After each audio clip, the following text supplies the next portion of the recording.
Number system का part 22 है RS Agarwal से। प्रश्नमाला 1A का 76। यदि A तथा B पूर्णांक हो जहां B ग्रेटर देन 0 तो दो पूर्णांक Q तथा R ऐसे होंगे कि 4 विकल्प में से एक चुनना है। इसका थ्योरी हम बतला चुके हैं। देखो, एक होता है जैसे हम 27 में 5 से भाग देंगे तो 27 के बदला चलो 37 कर देते हैं। 27 में भी दे सकते थे, भागफल 5 आ जाता। 37 में 5 से भाग देंगे तो 5 7 35 घट गया, शेष 2 है ना, ऐसी बात।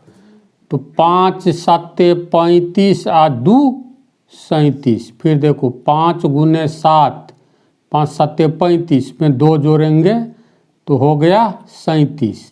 बीच वाला को हम लोग क्या कहते हैं? भाज्य।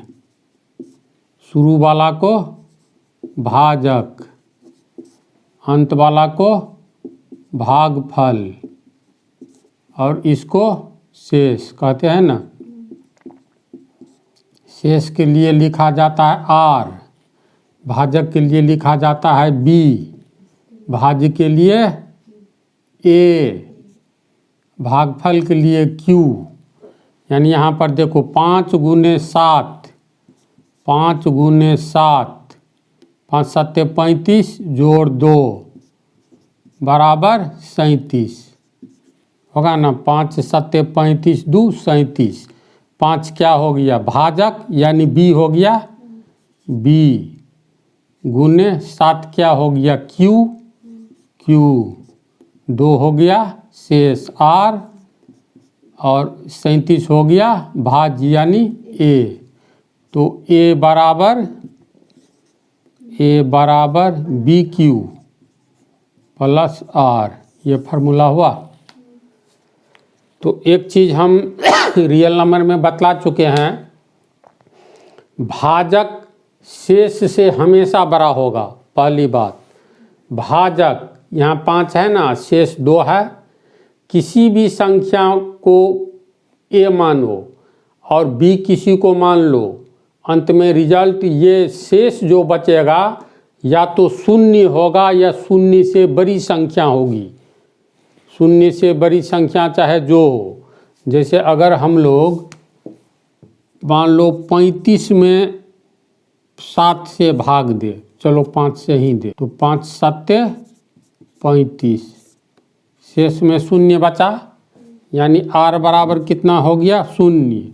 ये हो गया A, ये हो गया Q, ये हो गया B, B बराबर 5। देखो R शून्य है अब B 5 है, शून्य से बड़ा है 5। कोई भी भागा में यही विशेष बात होती है, ये R का मान या तो शून्य होता है या B से एक कम। B है ना 5, तो यहाँ 4 होगा। जैसे मान लो हम लोग 35 में 4 जोड़ दे 39, 39 में 5 से भाग देंगे तो 5 7 35, शेष में 4 बचा। तो ये B बराबर यहाँ 5 है, R बराबर 4 है। B से छोटा हुआ R, 5 से छोटा है 4, है ना। एक स्थिति में R शून्य आया, शून्य से कम आ ही नहीं सकता है। ऊपर वाले में से नीचे वाले को घटाएंगे तो कभी ऋणात्मक संख्या आएगा? नहीं आएगा।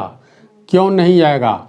ऋणात्मक संख्या भागा गलत करेंगे तब आएगा। जैसे देखो यहाँ इसी में हम लोग भाग दे, 35 में 5 से भाग दे, मान लो यहाँ पर, चलो यहाँ लिखते हैं 35 में 5 से भाग दो तो 5 छक्के 30, 5। यहाँ 6 से 6 भागफल होगा कि 7 होगा? पूरा पूरी कट रहा है, 7 होगा ना जी। तो 6 से भागा देना गलत है, भागफल के रूप में 6 लिखे गलत है ना। इसके बाद ऋणात्मक, मान लो इसमें हम 5 से भाग दे तो 5 25, अब 35 में से 25 घटाओ 10। ये भागा गलत है, b का मान यहाँ सीधे 5 है तो भागफल में 7 से कट रहा है, शेष 0, तो ये भागा ही गलत है। यानी किसी भी परिस्थिति में b का मान r से बड़ा होगा, पहली बात। दूसरी बात, r या तो 0 आएगा या 0 से बड़ी संख्या आएगा, लेकिन b से 1 कम आएगा ना। इसको समझिए। तो हम लोग को फार्मूला प्राप्त हुआ a बराबर B Q plus R, a बराबर B Q plus R. a हो गया यानी भाज्य बराबर a हो गया भाज्य, b हो गया भाजक गुने q हो गया भागफल जोड़ शेष। इसी फार्मूला पर ये हिसाब है। a तथा b पूर्णांक है यानी पूर्ण अंक है।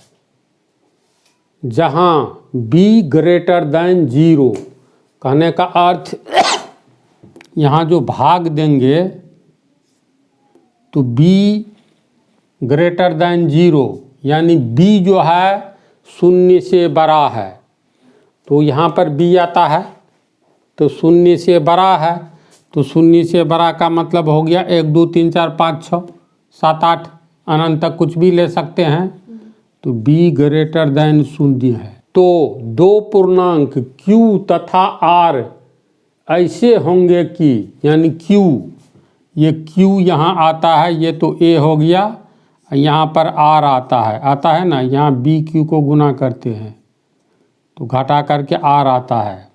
कह रहा है b 0 से बड़ा है, यानी भागा जो देने जा रहे हैं a में b से, तो b 0 से बड़ी संख्या है।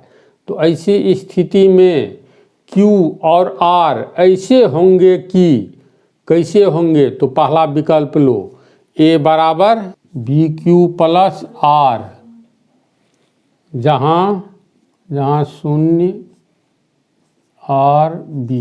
इसका अर्थ क्या हुआ, ये जो है जैसे मान लो यहाँ 0 है, यहाँ r है, तो शेष जिसके जैसे देखो दो चिन्ह जिधर रहता है वो बड़ा होता है, तो r बड़ा है 0 से। इसका अर्थ ये हुआ, अगर यहाँ पर ऐसे दे दे तो इसका अर्थ हुआ r 0 से या तो बड़ा है, या मतलब इसको ढक देंगे या तो बड़ा है, इसको ढकेंगे तो या 0 r के बराबर है, यानी r बराबर या तो 0 है या r 0 से बड़ा है।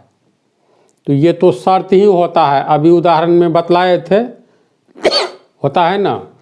फिर कहता है r, अब b में क्या संबंध है, तो b r से बड़ा है, ये तो हमेशा होगा, अभी बतलाया है ना। तो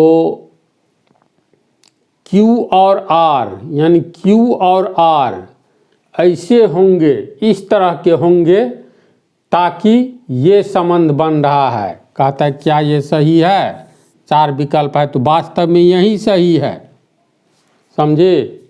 0 क्या है बोलो, b r से बड़ा है, b दो चिन्ह है ना b के तरफ, b r से बड़ा है। r देखो ठीक से समझो, इसका क्या अर्थ हुआ, इसका अर्थ हुआ जो r या तो 0 है, अगर 0 मान ले तो r से बड़ा है b, यानी 0 से बड़ा है b, 1 2 3 4 5 6 कुछ भी, समझी बात को। कहता है a तथा b पूर्ण अंक है, पूर्णांक है, तो पूर्णांक तो 0 से आगे गिनती की संख्या हो जाती है, तो ये बात तो सही है। ये तो कंडीशन ही होता है इस फार्मूला में, रियल नंबर में हम बहुत डिटेल में बतलाए हैं कि बोलो इसको अलग से रिवाइज कर दे, समझ गई। किसी भी सूरत में r या तो 0 के बराबर होगा या 0 से बड़ा होगा।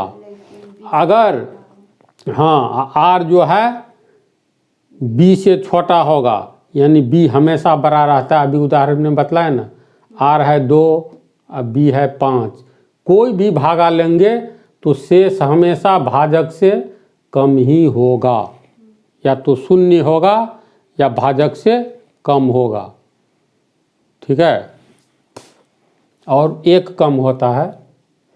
तो ये रिलेशन बिल्कुल सही लग रहा है। यहाँ ए तथा बी पूर्णांक है, यानी ए और बी दोनों पूर्ण अंक है।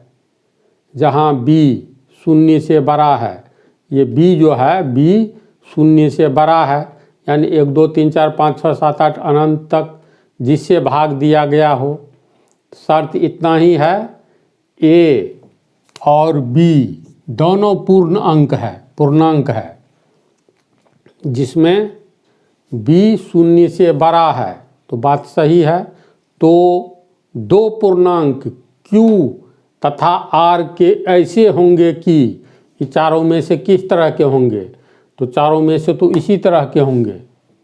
यानी ये जब ऐसी बात है B हमेशा R से बड़ा होता है, R शून्य या शून्य से बड़ा होता है, तो कौन सा फार्मूला तैयार होता है, ये वाला तैयार होता है। तो यहाँ पर A ऑलवेज धन पूर्णांक है वास्तव में, B समझिए इसको। तो इसमें ये सत्य है। अब यही क्यों सत्य है, दूसरा क्यों नहीं है, तो देखो उदाहरण।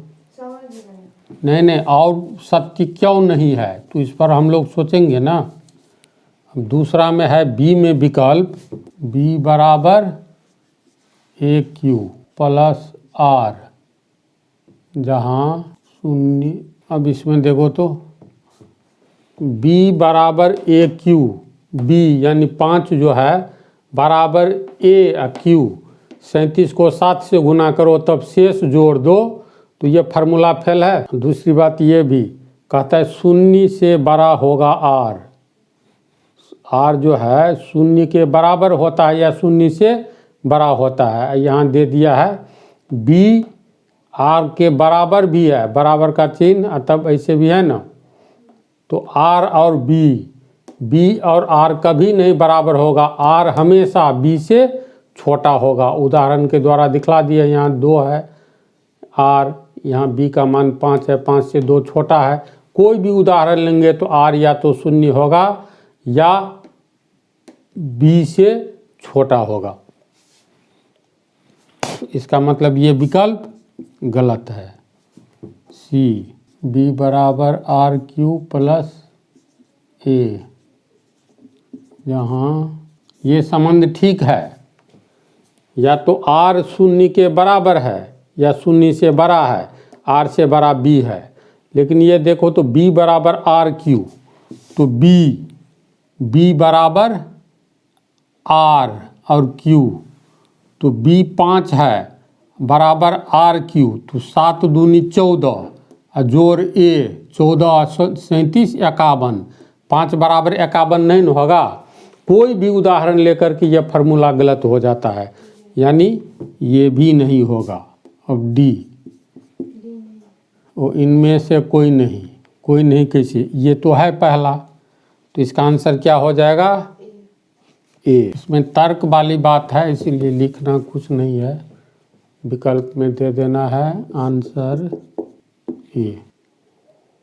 यदि A तथा B दो वास्तविक संख्याएं ऐसी हो कि AB बराबर 0, दिया हुआ है कि A तथा B वास्तविक संख्याएं, A तथा B बराबर रियल नंबर्स, A तथा B रियल नंबर्स है, तथा दूसरी बात दी हुई है यदि A तथा B दो वास्तविक संख्याएं ऐसी हों कि AB बराबर 0, यानी दूसरी बात है तथा AB बराबर 0, कहता है तब A और B का क्या मान होगा। 4 विकल्प दिया हुआ है, तो चलो सोचो। सबसे पहले रियल नंबर पढ़ा दिए हैं। रियल नंबर कहते हैं किसको, दो ही तरह की संख्याएं होती हैं,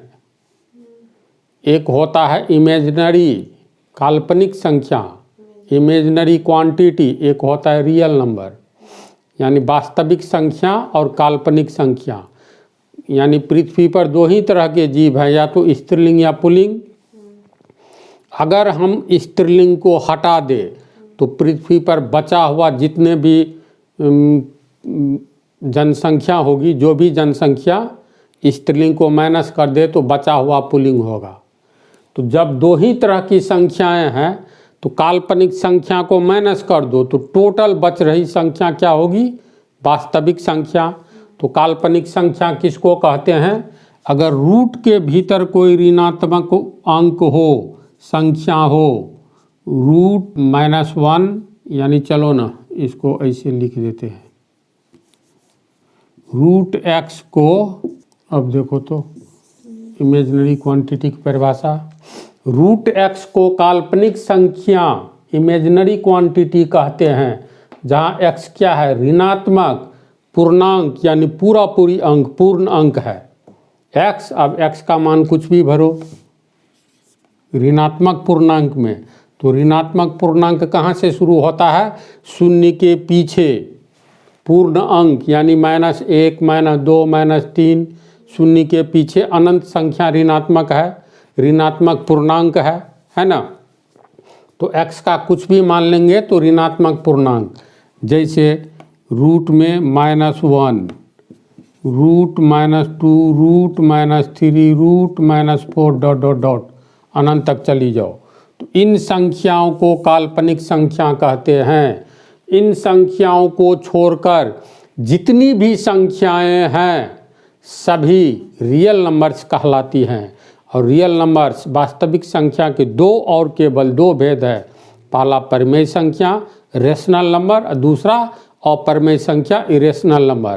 तो रेशनल नंबर और इरेशनल नंबर हम कई बार पढ़ा दिए हैं, इस पर कई वीडियो अपलोड होगा, तो इसके लिए बतलाना अब नहीं रह गया है। जो ये वास्तविक संख्या किसको कहेंगे? काल्पनिक संख्या को छोड़कर जो भी संख्या है सब वास्तविक संख्या कहलाता है। चाहे गिनती की संख्या हो, धनात्मक एवं ऋणात्मक पूर्णांक हो या अपूर्णांक हो, बट्टा में हो, रूट में हो, सब तरह की संख्याएं रियल नंबर कहलाएगी।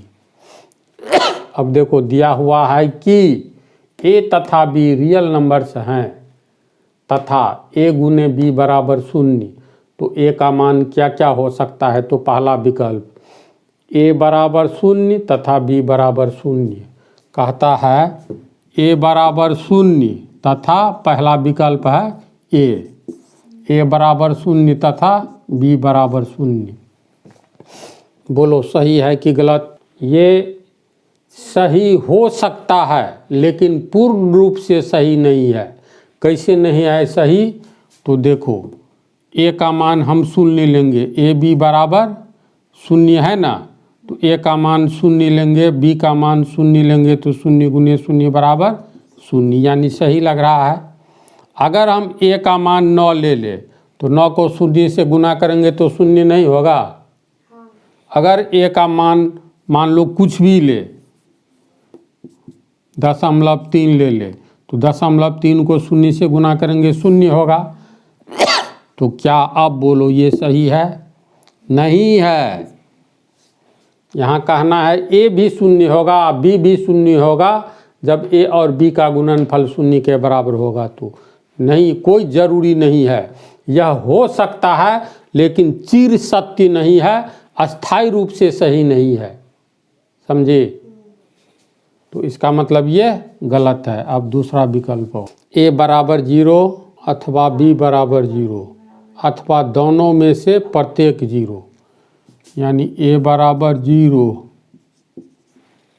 तथा b बराबर 0 अथवा दोनों में से प्रत्येक 0। यही पंक्ति लिखा हुआ है जी, शंका हो रहा है। देखो तो तथा नहीं लिखा है, जो लिखा है अथवा कैसे लिखी है। देखो अब इस पर सोचो। कहता है a और b का गुणनफल 0 है, तो a बराबर 0 अथवा b बराबर 0। पहले इतना ही का अर्थ समझो। a बराबर 0 अथवा b बराबर 0। मान लो खाना बनाए हैं, इसमें किसी एक आदमी को खिलाना है। आदमी 2 ठो बाहर में बैठा है खाना खाने के लिए, एक ही आदमी का भोजन है। तो कहें a और b नाम का 2 व्यक्ति बाहर में बैठा हुआ है और एक का भोजन बना हुआ है, तो दोनों में से एक को ही खिलाना है। तो हम लोग बोल सकते हैं ए अथवा बी को बुलाओ, समझी, ए अथवा बी को बुलाओ, अर्थात या तो ए को बुलाओ या बी को बुलाओ, दोनों को नहीं बुलाओ।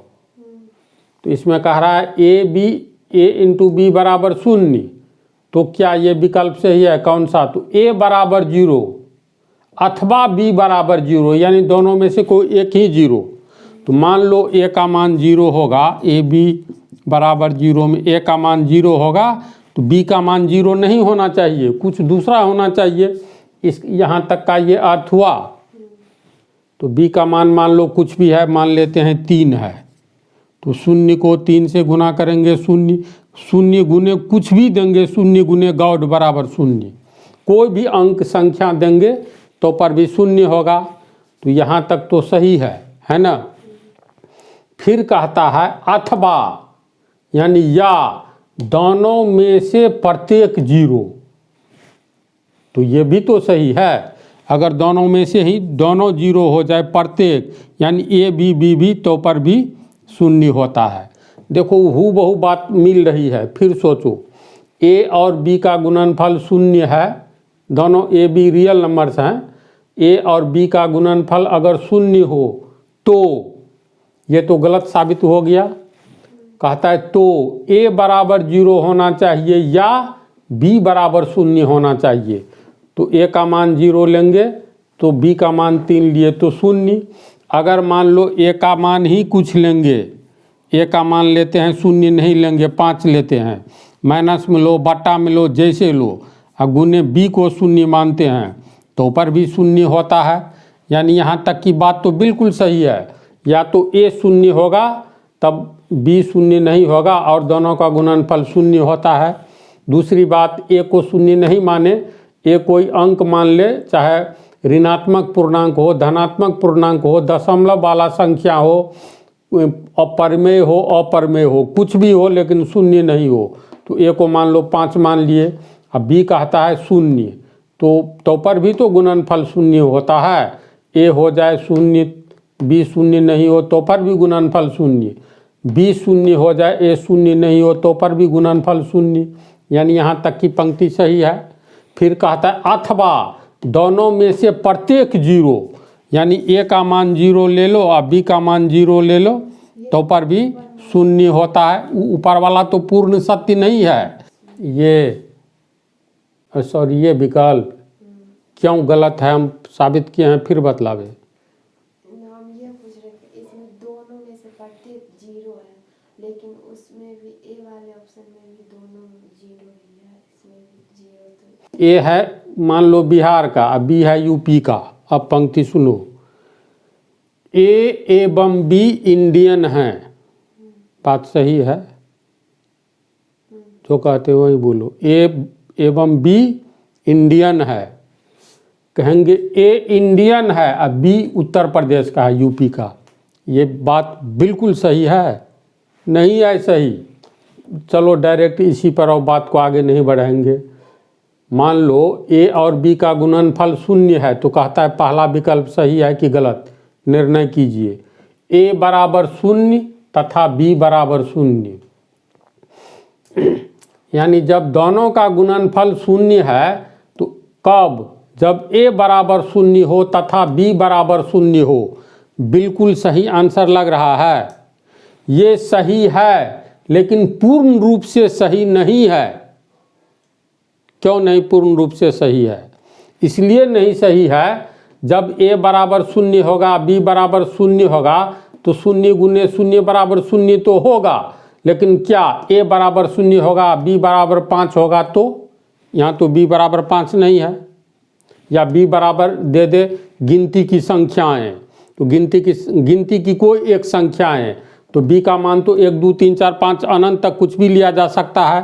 कह दे बी ये इंटीगर्स हैं, पूर्णांक हैं, तो पूर्णांक तो अनंत से लेकर के 0 तक आओ, यानी -1 -2 -3 और फिर 0, 0 से आगे सब धनात्मक पूर्णांक ले लो, ये भी हो सकता है। तो क्या ये पूर्ण रूप से सही है? नहीं सही है, इसीलिए ये बात गलत है। ये तो अभी बतलाए हैं, ये पूर्ण रूप से सही है, इसीलिए ये सही है। तब नीचे वाला सही है कि नहीं है पूर्ण रूप से, ये भी चेक करो। अभी तक ये 100% सही लग रहा है हमको। चलो अब सी लिखते हैं। ए बराबर 0 तथा B is not equal to 0। A बराबर 0 तथा, अब इस पर विचार करो, अगर ए गुने बी बराबर 0 तो ए बराबर 0 तथा बी 0 नहीं है, तो 0 नहीं है, ध्यान दो, 0 नहीं है तो कोई भी एक संख्या है, मतलब वास्तविक संख्या, तो मान लो 0.5 है, तो ये तो ठीक है, ये सही लग रहा है। क्या 100% सही है? कहता है a इंटू बी बराबर 0, तो ये सत्य है कि असत्य? कहता है यहाँ a बराबर 0 ही होगा तथा b 0 नहीं होगा, यानी हर हाल में यहाँ a 0 होगा, अब b 0 नहीं होगा। जबकि a को हम लोग मान ले 5, a को यहाँ a को मान ले 5, गुने b को 0 मान ले, तो पर भी तो 5 गुने 0 बराबर 0 होता है, तो यहाँ तो a हमेशा 0 होगा। बोलो तो a हमेशा 0 होगा? हमेशा नहीं होगा। इसका मतलब ये गलत है, झूठे मुरी नहीं हिलाओ, समझी। इसके अनुसार अगर a और b रियल नंबर्स हैं, वास्तविक संख्या, दोनों का गुणनफल 0 है, तो इसके अनुसार a बराबर 0 होगा तथा b 0 नहीं होगा। जबकि a बराबर 0 कोई ज़रूरी नहीं है, हो सकता है a बराबर 0 अब b 0 के बराबर नहीं हो सकता है, तो पर भी जैसे a 0 दिए अब a 0 दिए b 0 नहीं दिए, तो गुणनफल तो 0 होता है। लेकिन क्या यह बात पूर्ण रूप से सत्य है? नहीं है। क्यों? क्योंकि जब a is not equal to 0 होगा, अब b 0 कर दे तो पर भी तो देखो a is not equal to 0, a 0 नहीं है 5 है, अब b 0 है, तो पर भी तो गुणनफल 0 हो जाता है। इसलिए ये बात बिल्कुल गलत है, a बराबर 0 होना चाहिए, अब b is not equal to 0, ये तो बिल्कुल सही नहीं है। समझिए क्यों गलत है? इसके बाद d आओ b बराबर 0 तथा a is not equal to 0, b बराबर 0 तथा a is not equal to 0। बात को उलट दिया है, यहाँ कहता b हमेशा 0 होगा, a b बराबर 0 में हमेशा 0 होगा और a 0 नहीं होगा। जबकि b भी 0 हो सकता है और a 0 नहीं भी हो सकता है ना ऐसी बात? इसका मतलब ये भी गलत है। अब आंसर बी देखो, 77 का बी है, देखो तो, है ना? समझी कैसे? इसमें तर्क उर्क नहीं देना है, जो समझा दिए हैं वही प्रिंट हुआ दिमाग में, तो आंसर में डायरेक्ट लिखाएगा 77 का बी। हाँ बी। सबसे छोटी अभाज्य संख्या कौन सी है? चलो देखो, अभाज्य संख्या किस संख्या को कहते हैं जो एक एवं स्वयं से कटे?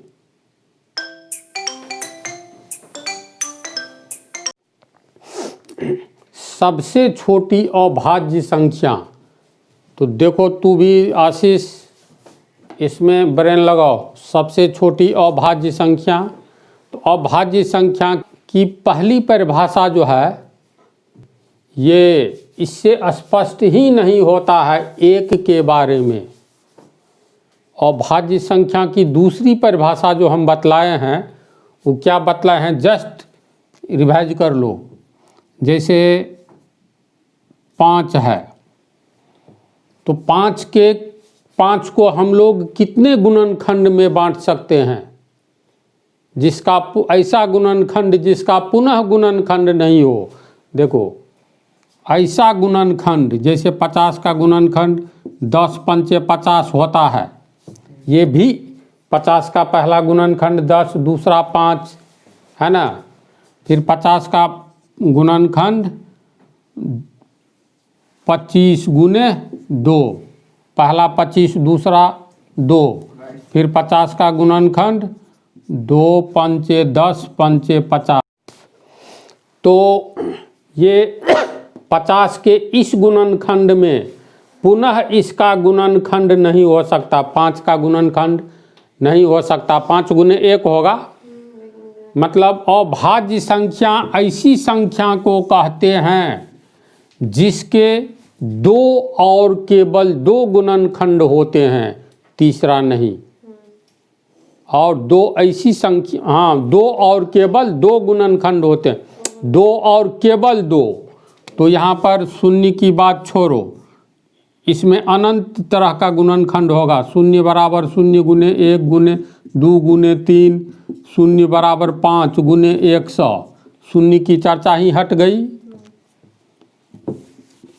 एक का गुणनखंड करो तो जिसका सिर्फ 2 और केवल 2 गुणनखंड हो।